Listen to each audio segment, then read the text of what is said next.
चलिए economic geography में हम एक कदम और आगे बढ़ते हैं। देखिए हम एग्रीकल्चर का टॉपिक कवर कर रहे हैं और उसमें हम डिटर्मिनेंट्स ऑफ एग्रीकल्चर के वजह जा रहे हैं। हमारा जो प्रेजेंट डिटर्मिनेंट है that is the factor of agriculture, वो है टेक्नोलॉजिकल फैक्टर। इसमें हमने जो लास्ट टेक्नोलॉजी डिस्कस की वो सीड से एसोसिएटेड थी। पहला सेक्शन हमने रखा सीड्स का, जिसमें हमने सीड्स के बारे में चर्चा की, उनकी इम्पोर्टेंस और सबसे इम्पॉर्टेंट चीज़ 2019 का ड्राफ्ट सीड बिल और उससे एसोसिएटेड कंट्रोवर्सीज, सारे इंपॉर्टेंट प्रपोजल्स, उनकी ऑपोजिशंस क्या हैं, बिल्कुल कंटेम्प्रेरी सेंस में हमने कवर कर ली। सेकंड टॉपिक हमने सीड्स का रखा, जिसमें हमने HYV सीड्स की मेरिट्स को अच्छे से समझा और उन्हें यूज़ करने के मार्ग में क्या चुनौतियाँ हैं, कॉन्स्ट्रेंट्स क्या हैं, उनको अच्छे से समझा और उन कॉन्स्ट्रेंट्स को रिमूव किए बिना उन्हें पैन इंडिया फेनोमेना नहीं बनाया जा सकता। आज हम टेक्नोलॉजिकल फैक्टर्स में आगे बढ़ रहे हैं और हम नेक्स्ट टेक्नोलॉजी के बारे में बात कर रहे हैं, वो एसोसिएटेड है फर्टिलाइज़र। ये भी बहुत कंटेम्प्रेरी रहने वाला है। हम बुक के ट्रेंड्स के साथ साथ रीसेंट डाटा को इसमें इनकलकेट करेंगे। हम रशिया यूक्रेन की हुई वॉर आज दिन तक जो चल रही है, जिसके कारण कई जियोपॉलिटिकल लैंडस्केप जो क्रिएट हुआ, जो बदलाव आए हैं जियोपॉलिटिकल, उनका फर्टिलाइज़र इंडस्ट्री पे क्या फ़र्क आया, भारत सरकार के उठाए हुए कदम का फर्टिलाइज़र पर क्या असर पाया, भारत में फर्टिलाइज़र इंडस्ट्री कैसे काम कर रही है, उसकी ग्रोथ कैसे चल रही है, ओवरऑल वर्ल्ड सिनेरियो क्या है, क्या प्रयास और करें कि भारतीय क्षेत्र में जिन राज्यों में फर्टिलाइज़र अभी नहीं यूज़ हो रहे, यूज़ किए जाएं, फर्टिलाइज़र्स के ओवर यूज़ को रोकने के लिए क्या योजनाएं आई हैं, नीम कोटेड यूरिया क्या है, नैनो लिक्विड यूरिया किसे कहते हैं, ये सारे एस्पेक्ट हम बहुत डिटेल में कवर करने वाले हैं। न्यूट्रिएंट्स बेस्ड सब्सिडी NBS क्या है, ये सब कुछ बहुत अच्छे से करने वाले हैं। ये बड़ा कंटेम्प्रेरी कॉम्प्रिहेंसिव टॉपिक होने वाला है। प्रिलिमिनरी मेंस वाइज ये बहुत इंपॉर्टेंट होता है। ओके, इस पे क्वेश्चंस आते ही रहते हैं। 2016 में फर्टिलाइज़र पे स्पेसिफिक क्वेश्चन आया, 2020 में स्पेसिफिक क्वेश्चन आया प्रिलिमिनरी में, आप उसे पढ़िए, आपको क्लियर होगा। चलिए बढ़ते हैं एग्रीकल्चर, जिसमें टेक्नोलॉजिकल फैक्टर, शुरुआत फर्टिलाइज़र से करते हैं। देखिए, अगर आप ये चाहते हैं कि आपके देश में फार्म प्रोडक्शन और फार्म प्रोडक्टिविटी बढ़े, तो आपको मॉडर्न फार्मिंग मेथड्स में हाई यील्डिंग वैरायटी सीड्स को यूज़ करना है। हाई यील्डिंग वैरायटी सीड्स का रिस्पॉन्स आता है फर्टिलाइज़र्स के कंजम्पशन से, क्योंकि हाई न्यूट्रिएंट रिक्वायरमेंट होती है हाई यील्डिंग वैरायटी सीड्स की। अगर वो हाई न्यूट्रिएंट रिक्वायरमेंट्स हम इन केमिकल फर्टिलाइज़र्स की डोजेस से सप्लाई नहीं करते हैं, तो हाई यील्डिंग वैरायटी सीड्स अपनी परफॉर्मेंस नहीं दे पाएंगे। भारत में 1966-67 के दौरान जब हमने high yielding variety seeds programme शुरू किया था, तो हाई यील्डिंग वैरायटी सीड्स की सफलता ही इस बात पर टिकी रही कि हमने फर्टिलाइज़र्स को उसके साथ यूटिलाइज़ करवाया। Even high yielding variety seeds का सबसे बड़ा बेनिफिट हमें ये मिला कि हम इंटेंसिव एग्रीकल्चर की तरफ बढ़े, मतलब क्रॉपिंग इंटेंसिटी बढ़ाई हमने। क्रॉपिंग इंटेंसिटी हम कैसे बढ़ाते हैं, जब हम एक एग्रीकल्चरल ईयर के दौरान मल्टीपल क्रॉप्स लगाते हैं। तो अगर मल्टीपल क्रॉप्स 2-3 फसलें आप एक एग्रीकल्चरल ईयर के दौरान लगा पा रहे हैं, इसका मतलब उस देश में क्रॉपिंग इंटेंसिटी ज़्यादा है। और ये हम कैसे कर पा रहे थे, हमने ये हाई यील्डिंग वैरायटी सीड्स की मदद से किया। हमने कम समय में फसल देने वाले बीज तैयार किए और उसकी मदद से हमने टाइमली फार्म मैकेनाइजेशन के कारण एग्रीकल्चरल ऑपरेशंस वाइंड अप किए और हमने एक फसल कंप्लीट करके दूसरी फसल और दूसरे के बाद तीसरे। सॉइल की कंटिन्यूस सप्लाई ऑफ न्यूट्रिएंट्स करना डिपेंड हुआ केमिकल फर्टिलाइज़र्स पे, तो हमने उसको यूटिलाइज़ किया। और राउंड द ईयर क्रॉप्स के लिए पानी मिले, तो हमने आर्टिफिशियल इरिगेशन, मतलब आर्टिफिशियल इरिगेशन, सिंपली इरिगेशन का इस्तेमाल किया। तो ऐसा माना जाता है कि high yielding variety seeds system Bharat में सफल ना होता अगर फर्टिलाइज़र्स का प्रयोग ना होता, केमिकल। इवन ये माना जाता है कि हाई यील्डिंग वैरायटी सीड्स, जो ग्रीन रेवोल्यूशन भारत में आया, वो ट्रायोलॉजी के कारण आया। 3 चीज़ों पर डिपेंड था। पहला हाई यील्डिंग वैरायटी सीड्स, दूसरा केमिकल्स यानी कि फर्टिलाइज़र्स एंड पेस्टिसाइड्स, इंसेक्टिसाइड्स, और तीसरा इरिगेशन। इन तीनों के कॉम्बिनेशन से ग्रीन रेवोल्यूशन सफल हो पाया भारत में। तो इसलिए फर्टिलाइज़र का महत्व बहुत है। इवन आप एग्रीकल्चर सेक्टर आपका प्रॉस्पेरस है कि नहीं, ये फर्टिलाइज़र की कंजम्पशन से पता लगा लेते हैं। तो इसलिए फर्टिलाइज़र बहुत इंपॉर्टेंट इंडिकेटर है। जिन क्षेत्रों में अभी केमिकल फर्टिलाइज़र्स कंज्यूम नहीं हो रहे, वहाँ पर यील्ड उस लेवल पर नहीं अचीव की जा पा रही है। यील्ड बहुत इंपॉर्टेंट है जब आप क्रॉपिंग एरिया बढ़ा नहीं सकते। तो ज़रूरी है कि आप जितनी ज़मीन पर खेती कर रहे हैं, आपको झाड़ ज़्यादा मिले। सेकेंड आस्पेक्ट, आप एक एग्रीकल्चरल ईयर में एक से ज़्यादा फसलें निकालें, 2-3 फसलें निकालें, तो आप अपनी क्रॉपिंग इंटेंसिटी को बढ़ाइए, आप मल्टीपल क्रॉपिंग करिए in a one agricultural year. And second, आप पर हेक्टेयर पहले से कई गुना अधिक क्रॉप अटेन करें इन फॉर्म ऑफ यील्ड। तो ये चीज़ें बहुत इंपॉर्टेंट हैं भारत जैसे मुल्क में, जहाँ पर लगातार आबादी बढ़ रही है, चुनौतियाँ बढ़ रही हैं, जहाँ पर एक बड़ा डिवीज़न है पॉपुलेशन में, फैसिलिटीज़, प्रिविलेजेस और प्रोग्रेस के मामले में। एक भारत है जो जिसका साइज़ बहुत छोटा है, लेकिन वो एक लेविश, लग्जूरियस, अच्छी कंजम्पशन से ओरिएंटेड ज़िंदगी जी रहा है। एक भारत है जहाँ पर संघर्ष नज़र आता है, एक मिडिल क्लास कम्युनिटी एग्जिस्ट करती है। एक भारत है जो कि साइज़ में बहुत बड़ा है, जो कि अपने गुजारे भत्ते के लिए भी तरस रहा है। अगर आप इस पूरे सेगमेंट में फूड सिक्योरिटी लाना चाहते हैं, उनका जीवन स्तर बेहतर करना चाहते हैं, आप इंडिया की इकोनॉमिक ग्रोथ को सस्टेनेबल बनाना चाहते हैं, रूरल डेवलपमेंट करना होगा, एम्प्लॉयमेंट प्रोवाइड करनी होगी, एग्रीकल्चर के क्षेत्र में बेहतर बदलाव लाने होंगे। उन चीज़ों के लिए ये technological factors are very important, जिसमें रोल प्ले करता है फर्टिलाइज़र्स। शुरुआत कुछ आंकड़ों से करें, और वो आंकड़े हैं production, import and consumption of fertiliser से जुड़े हुए। आंकड़े बताते हैं कि इंडिया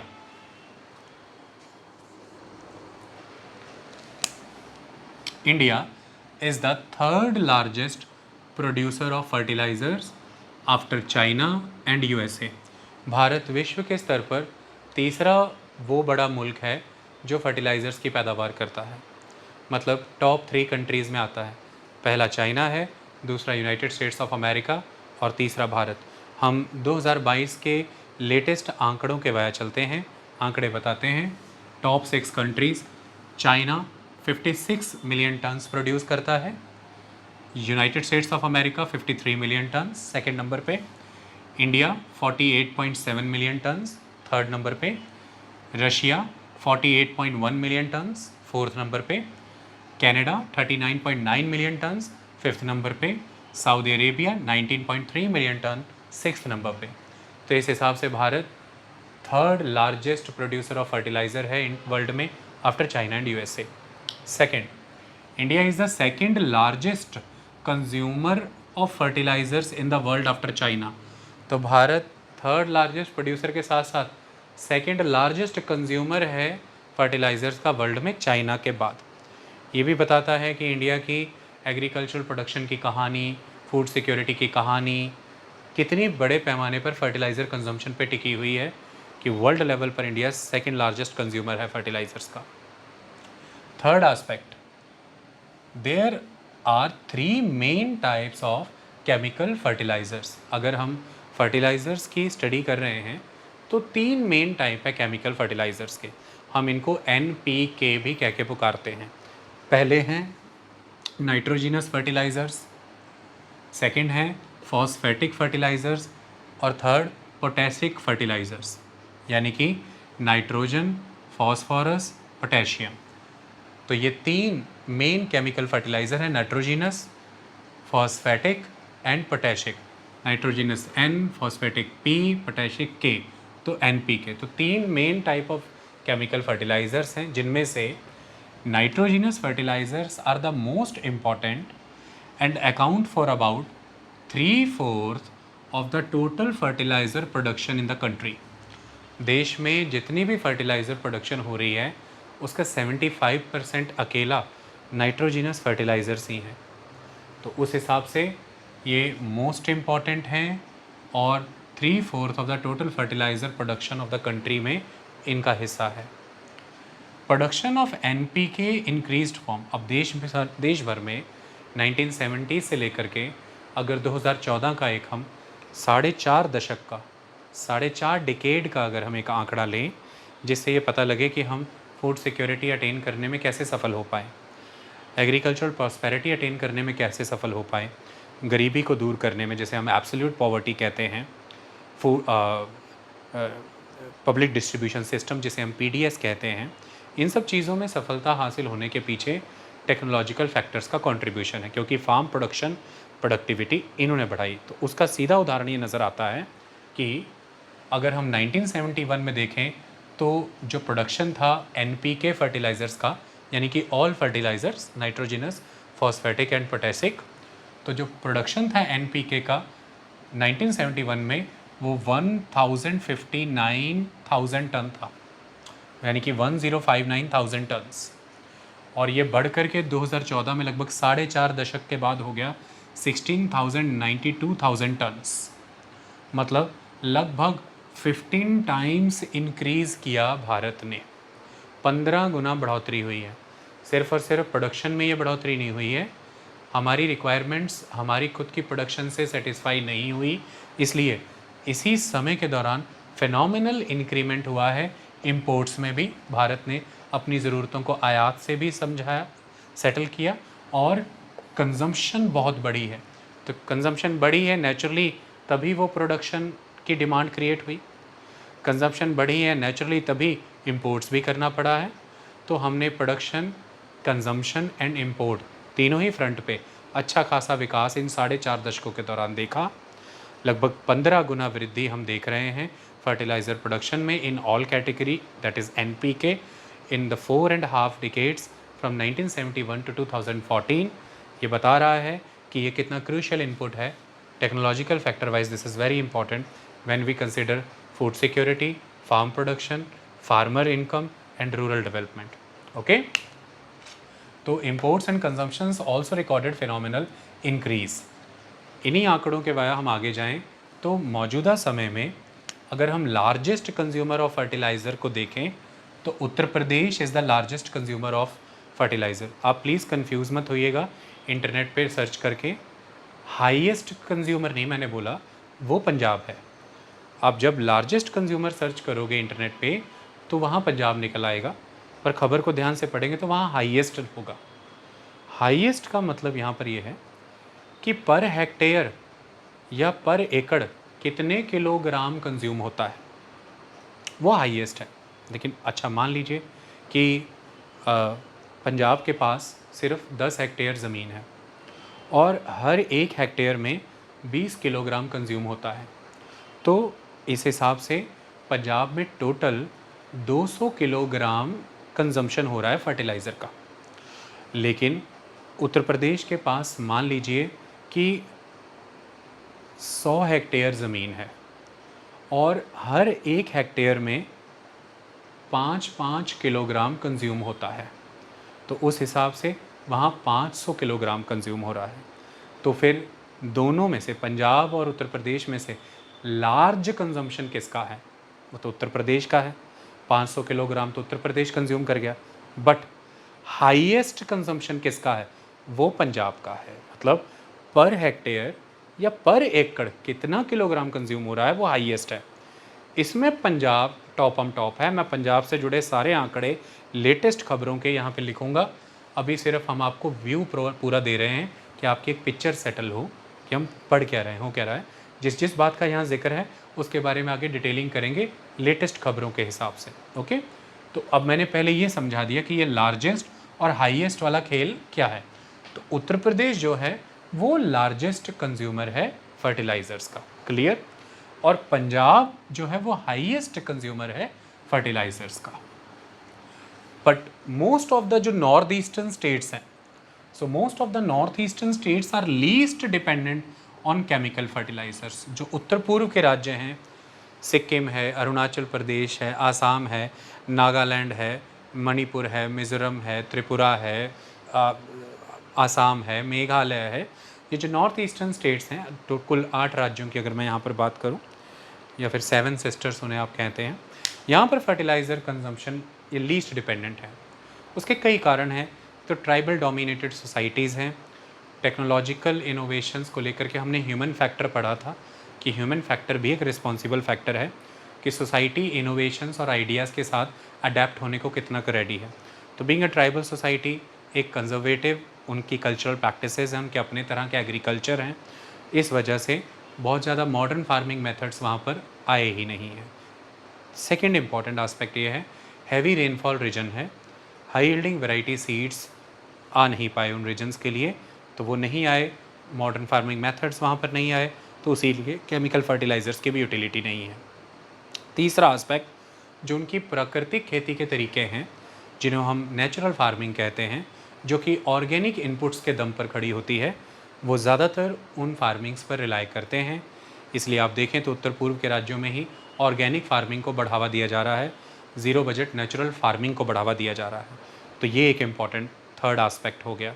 तो वर्षा अधिक होना, ट्राइबल स्टेटस होना सोसाइटी का, कनेक्टिविटी बेहतर ना हो पाना रेस्ट ऑफ द इंडिया के साथ, रेल रोड कनेक्टिविटी उतनी बेहतर ना हो पाने के कारण एक्सेस टू द रिसोर्सेज ज़्यादा ना होना, किसान समाज उतना समृद्ध और आर्थिक तौर पे मजबूत ना होना कि मार्केट ओरिएंटेड रिसोर्सेज खरीद के उसको वहाँ पर लगाए, उतनी प्रोग्रेसिव कमर्शियल फार्मिंग के लेवल पर चीज़ें नहीं गई जो हुई, जैसे टी उगाई जाती है आसाम के स्टेट्स में या और भी कहीं, वो एस्टेट फार्मिंग कल्चर के तहत हुई, उनकी ऑनरशिप वहाँ के लोकल फार्मर्स के पास डिस्ट्रीब्यूटेड ऐसा नहीं है, ट्राइबल्स के पास ऐसा नहीं है।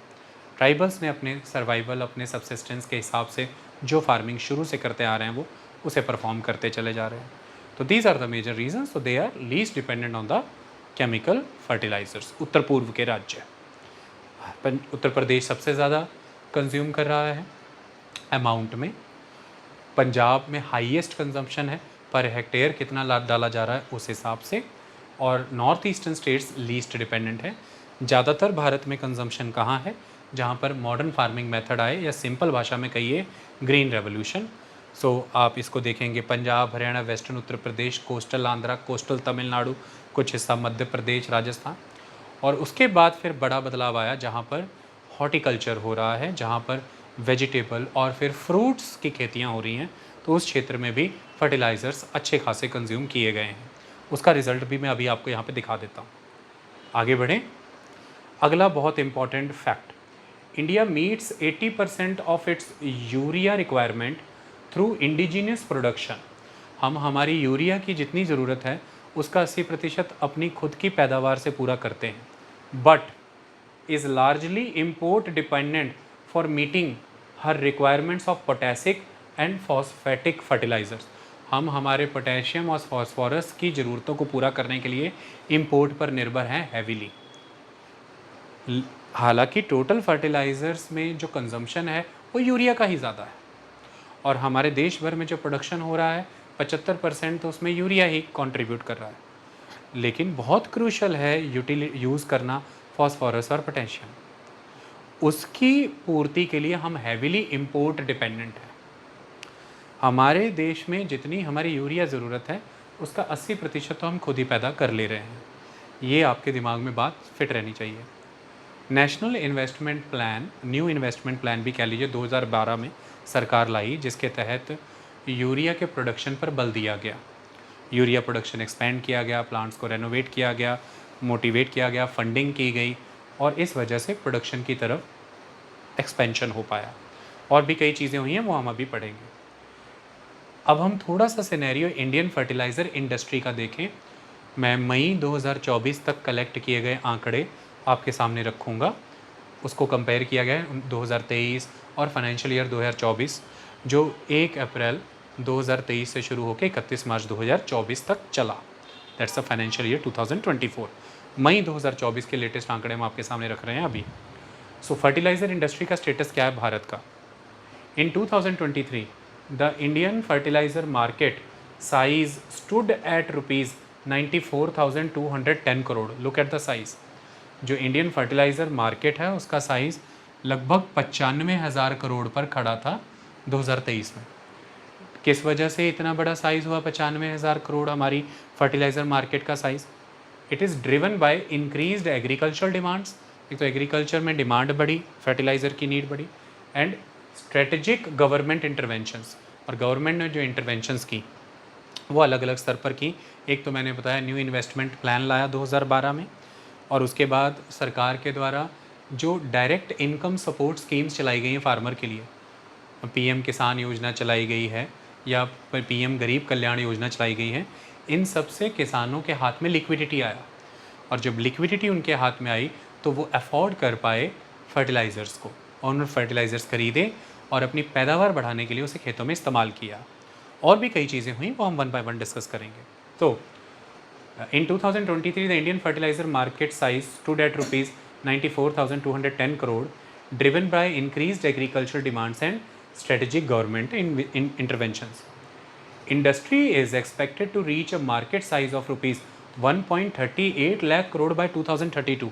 अगर इस तरह से चलती रही तो लगभग 1.38 लाख करोड़ पे पहुंचने वाली है 2032 तक। Fertilizer production in financial year 2024 was recorded at 45.2 million tons. India's position as the world's second largest producer of fruits and vegetables, next only to China, underpins the fertilizer industry's growth. हम world के second largest producer हैं fruits and vegetables के, China पहला है। और हम इतने largest producer fruits and vegetable के बने, उस वो अपने आप में सोच इशारा करता है कि हमारा फर्टिलाइज़र मार्केट इतना एक्सपेंड क्यों हो रहा है, क्योंकि फ्रूट्स एंड वेजिटेबल्स की इस प्रोडक्शन के पीछे का कारण फर्टिलाइज़र के डोजेस का कंजम्पशन है। Okay, and now we are standing at a second position in context of producer of the fruits and vegetables at world level. Okay, तो इस तरह से ये क्षेत्र समर्थन दे रहे हैं फर्टिलाइज़र्स को। फर्टिलाइज़र की मांग बन रही है तो उतना बाजार खड़ा हो गया, वो आज 95,000 करोड़ पे खड़ा है। आगे द फर्टिलाइज़र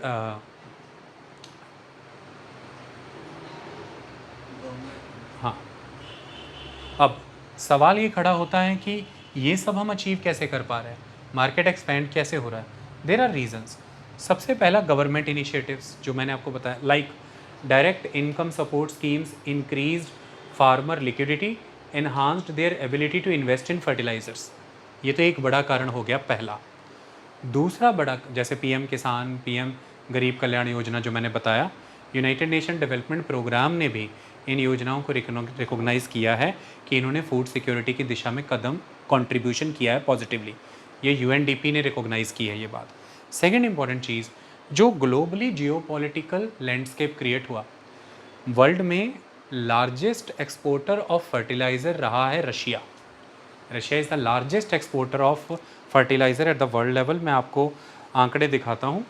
2023 में Russia world's largest exporter of fertilizer, total export value of 15.3 billion.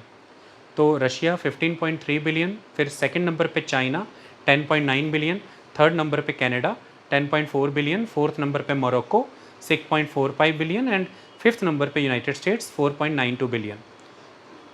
मतलब चाइना वर्ल्ड का लार्जेस्ट प्रोड्यूसर है फर्टिलाइज़र्स का और सेकेंड लार्जेस्ट एक्सपोर्टर है।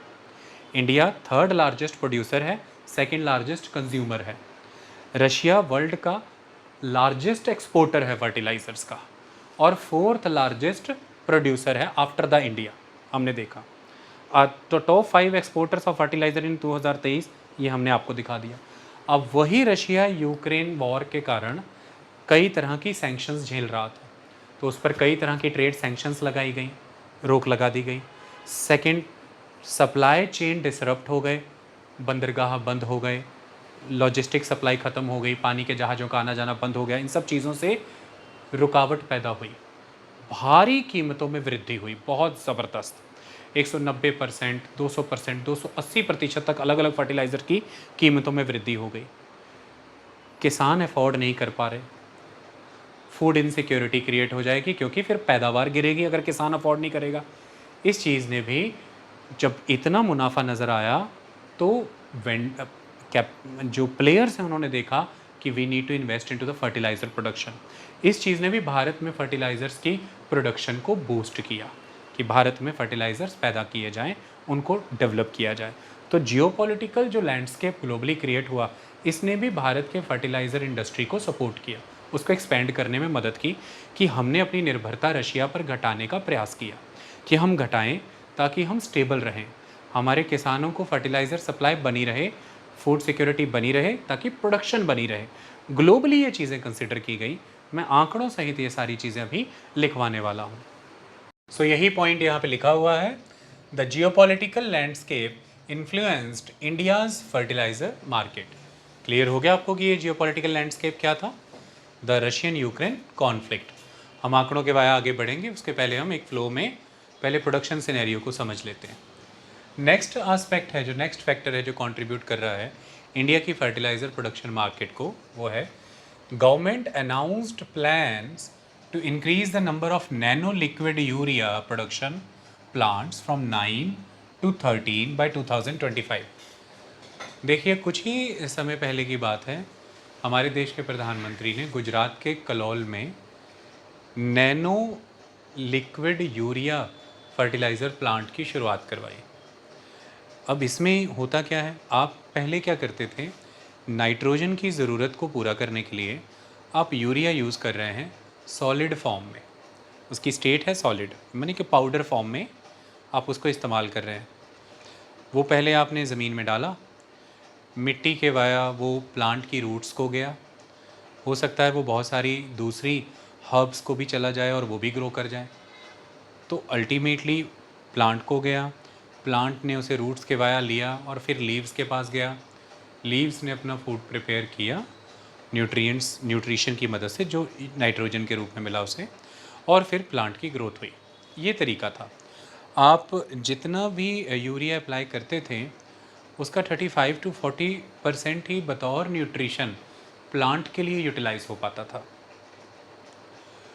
इसका तोड़ क्या निकाला गया कि पहले के मुकाबले यूरिया की अमाउंट कम इस्तेमाल हो पौधे में, मतलब खेती में पहले के मुकाबले यूरिया की ज़रूरत कम पड़े, और जितना यूरिया डाल रहे हैं उसका मैक्सिमम से मैक्सिमम यूटिलाइजेशन प्लांट में हो in the form of nitrogen.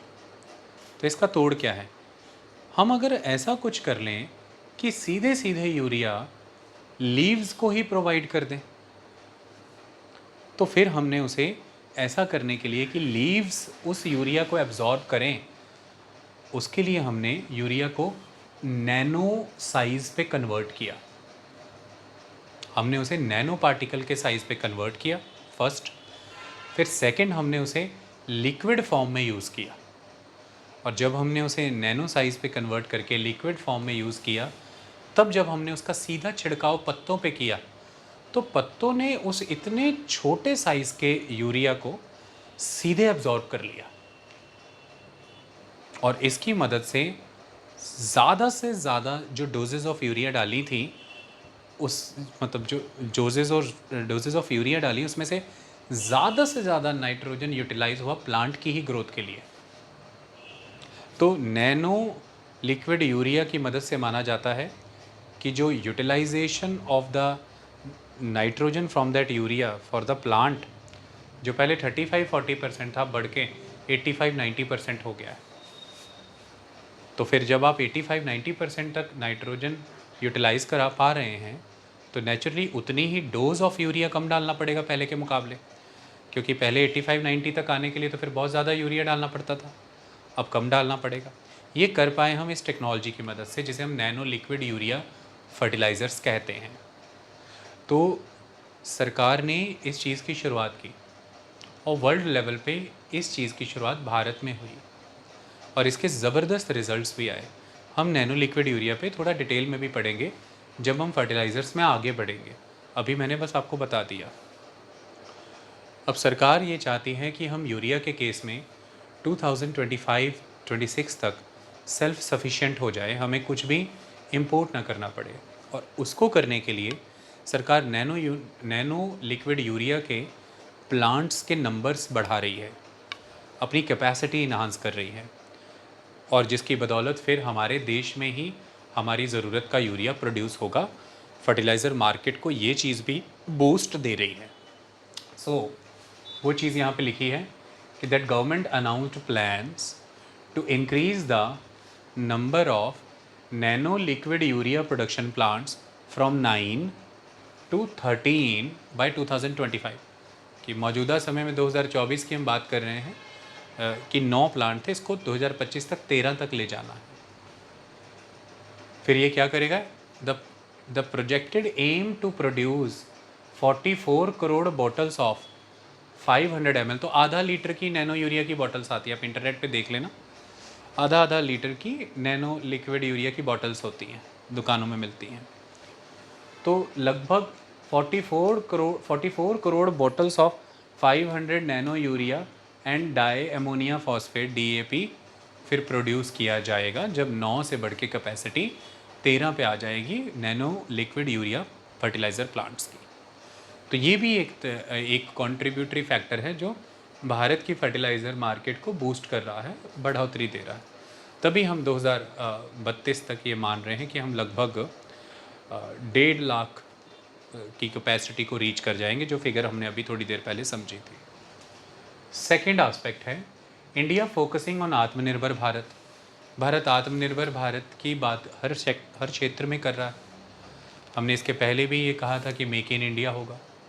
तो आत्मनिर्भर भारत के तहत हमने कहा वोकल फॉर द लोकल का नारा भी दिया। टाटा की गाड़ियों के पीछे लिखा भी होता है। तो इंडिया फोकसिंग ऑन आत्मनिर्भर Bharat, so the fertiliser import dependency decreased. तो जो हम फर्टिलाइज़र इंपोर्ट करते हैं, हमारी निर्भरता इंपोर्ट पे घटी है। तो ये चीज़ भी हमारी डोमेस्टिक मार्केट को बूस्ट दे रही है, क्योंकि हम आत्मनिर्भर भारत की ओर बढ़ रहे हैं। वो कितनी घटी है? जैसे डायमोनियम फॉस्फेट DAP के केस में 22% तक घटी है इंपोर्ट डिपेंडेंसी। यूरिया के केस में 7% तक डिपेंडेंसी घटी है। और ओवरऑल अगर हम NPK सारा ले लें, नाइट्रोजन फॉस्फोरस पोटेशियम, तो लगभग 21% तक डिपेंडेंसी घटी फाइनेंशियल ईयर 2024 में। तो इस तरह से हम इंपोर्ट डिपेंडेंसी रिड्यूस कर रहे हैं। नेचुरली हम हमारी कंजम्पशन की रिक्वायरमेंट को लोकली ही प्रोड्यूस करके सफिशिएंट डोजेस प्रोवाइड करना चाहते हैं, सेटिस्फाई करना चाहते हैं। This is significant step towards self sufficiency and economic resilience. तो ये एक बहुत ही सिग्निफिकेंट स्टेप है कि आप अपनी फर्टिलाइज़र इंपोर्ट डिपेंडेंसी को रिड्यूस कर रहे हैं। ये सेल्फ सफिशेंसी की दिशा में बढ़ रहा एक महत्वपूर्ण कदम है। और दूसरा इकोनॉमिक रेजिलियंस, ताकि दुनिया भर में अगर कोई भी ऐसे जियोपॉलिटिकल कॉन्फ्लिक्ट्स होते हैं या कोई भी इकोनॉमिक सैंक्शंस जैसी सिचुएशंस आती हैं, जो अभी हमने देखा रशिया पे लगी थी, उस समय में आपकी इकोनॉमी फ्रेजाइल ना हो जाए इन ग्लोबल शॉक या ग्लोबल टर्बुलेंसेस के कारण, ताकि आपकी इकोनॉमी इन शॉक्स को लेके, इन टर्बुलेंसेस और अनसर्टेनिटीज़ को लेके रेजिलियंट रहे। वो रेजिलियंस तब रहेगी जब आप अपनी क्षमता को बढ़ाएंगे, अपने बाज़ार का विस्तार करेंगे फर्टिलाइज़र से एसोसिएटेड, और आयात पर अपनी निर्भरता घटाएंगे। तो ये उस दिशा में कदम है। अगली चीज़ ये है कि गवर्नमेंट नीम कोटेड यूरिया लेकर के आई थी। उसका एक मेन एजेंडा ये था कि जो यूरिया प्रोवाइड किया जा रहा है सॉइल को, वो यूरिया ज़्यादा बड़ी मात्रा में सॉइल के द्वारा यूटिलाइज़ किया जाए, एब्जॉर्ब हो, मतलब प्लांट के द्वारा यूटिलाइज़ किया जाए।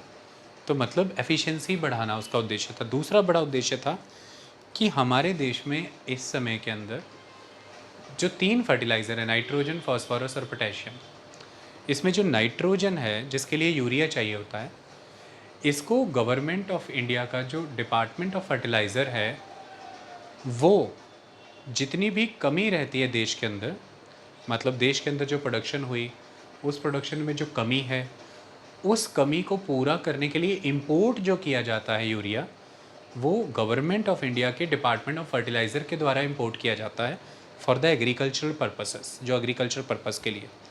और क्योंकि गवर्नमेंट ऑफ इंडिया यूरिया को सीधे सीधे प्रिकॉर कर रही है, इंपोर्ट कर रही है, तो गवर्नमेंट ऑफ इंडिया ही उसे सप्लाई भी करती है।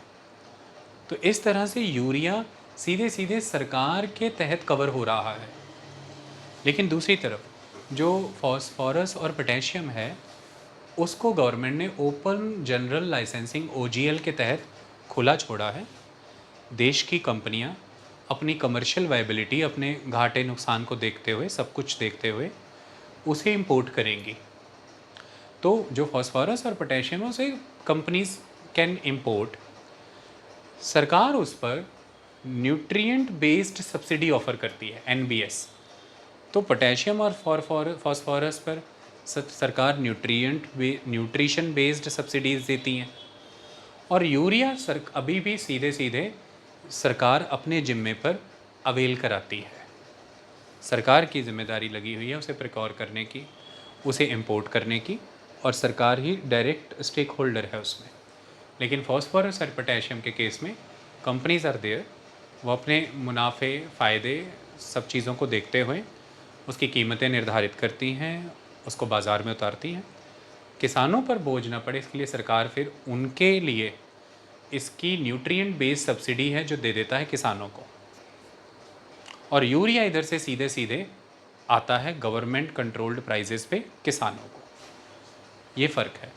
तो yes, in the field of fertilizer government is still very much there, government is a partner to that, dominantly in the sector of urea, but via the way of nutrient based subsidy in the field of phosphorus and potassium.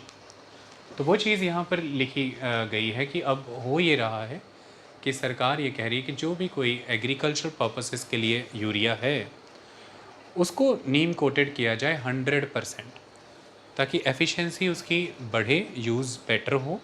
Second important aspect कि क्योंकि subsidised है तो सस्ता पड़ता है, तो urea का non agricultural use भी बहुत है, तो इसलिए बड़े पैमाने पर यूरिया, सब्सिडाइज्ड वाला यूरिया जो एग्रीकल्चर पर्पसेस से आ रहा है, सब्सिडाइज्ड है, वो नॉन एग्रीकल्चरल एक्टिविटीज़ में यूज़ होता था। अब वो वहाँ पे यूज़ ना हो पाए इसके लिए उसको नीम कोटेड किया गया था। एक तो कारण था कि एफिशिएंसी बढ़े यूरिया की, पहले से ज़्यादा यूटिलाइज़ हो पौधे के लिए, और दूसरा बड़ा एजेंडा ये था कि डाइवर्जन ना हो यूरिया का नॉन एग्रीकल्चर पर्पसेस के लिए।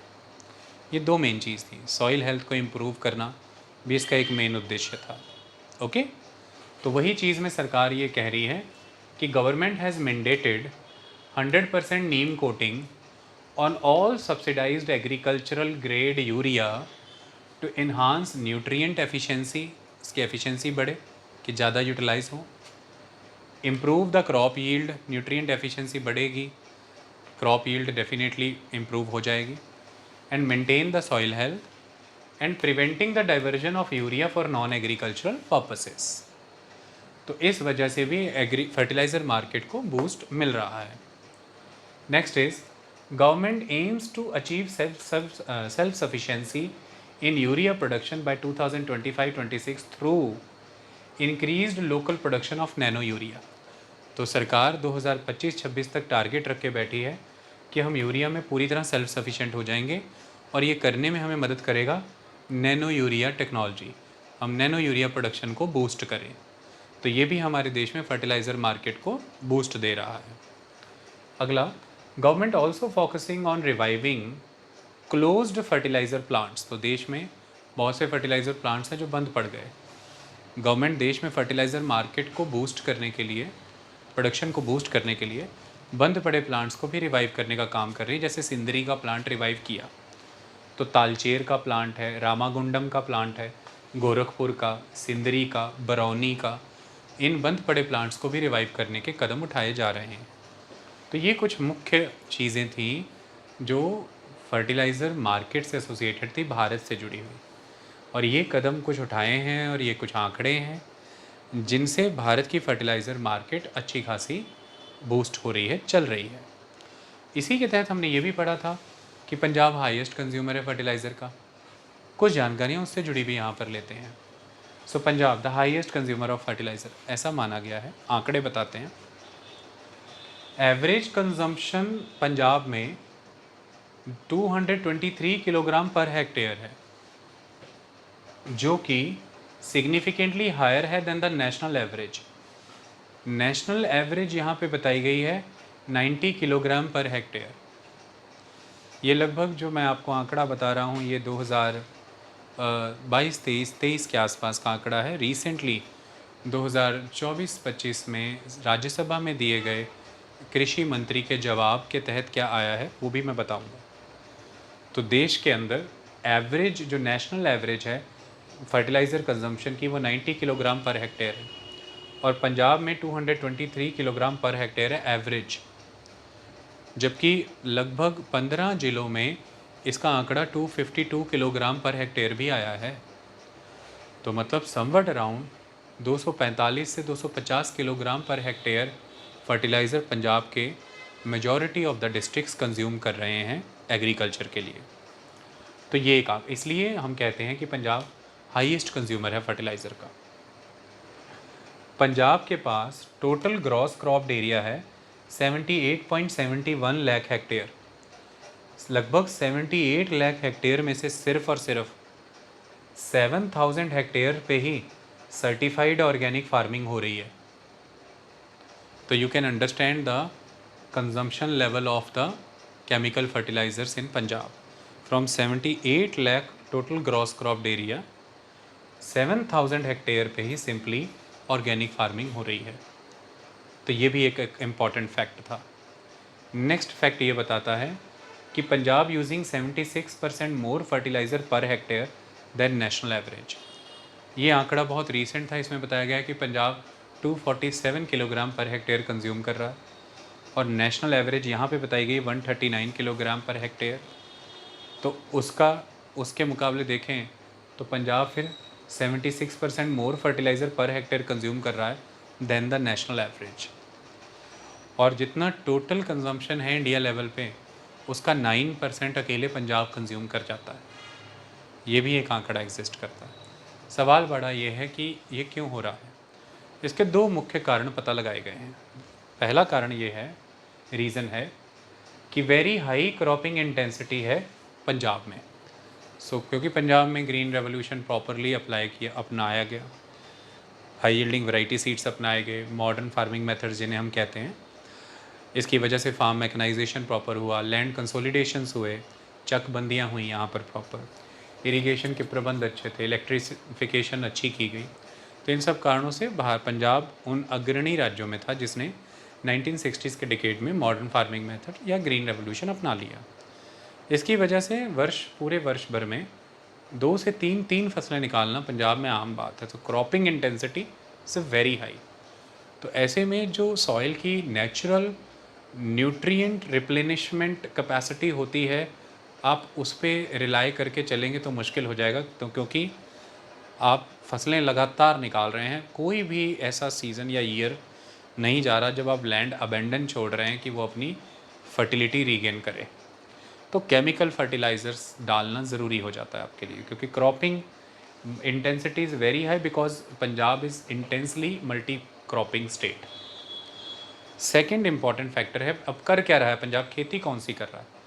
तो पंजाब जो खेती कर रहा है उसमें मेन जो साइकिल यूज़ हो रहा है वो 2 क्रॉप्स का साइकिल यूज़ हो रहा है, राइस एंड वीट। और जो राइस एंड वीट होते हैं ये हाई फर्टिलाइज़र डिमांडिंग क्रॉप्स हैं। और ये दोनों ही जो पंजाब उगा रहा है, राइस और वीट, ये दोनों ही मॉडर्न फार्मिंग मेथड के तहत आई HYV सीड वाली राइस एंड वीट है। तो इस वजह से ये और भी ज़्यादा हाई फर्टिलाइज़र डिमांडिंग क्रॉप्स हो जाती हैं। तो वही चीज़ यहाँ पे कही गई है रीजंस में कि very high cropping intensity and primarily rice and wheat being grown which are high demanding fertilizer crops. Okay, तो ये सिचुएशन पंजाब से एसोसिएटेड बताई गई। कुछ आंकड़े और हैं जो भारत की फर्टिलाइज़र मार्केट से एसोसिएटेड हैं। वो आंकड़े कौन से हैं? देखो, ऐसा कहा गया कि जो फाइनेंशियल ईयर 2024 है, इस फाइनेंशियल ईयर 2024 में भारत ने कुल यूरिया की कमी को पूरा करने के लिए 70.42 lakh ton of urea import किया। फाइनेंशियल ईयर 2024 में भारत ने 70.42 लाख टन यूरिया इंपोर्ट किया। और जो किया सरकार के फर्टिलाइज़र डिपार्टमेंट ने, मैंने आपको बताया ये उसकी जिम्मेदारी है।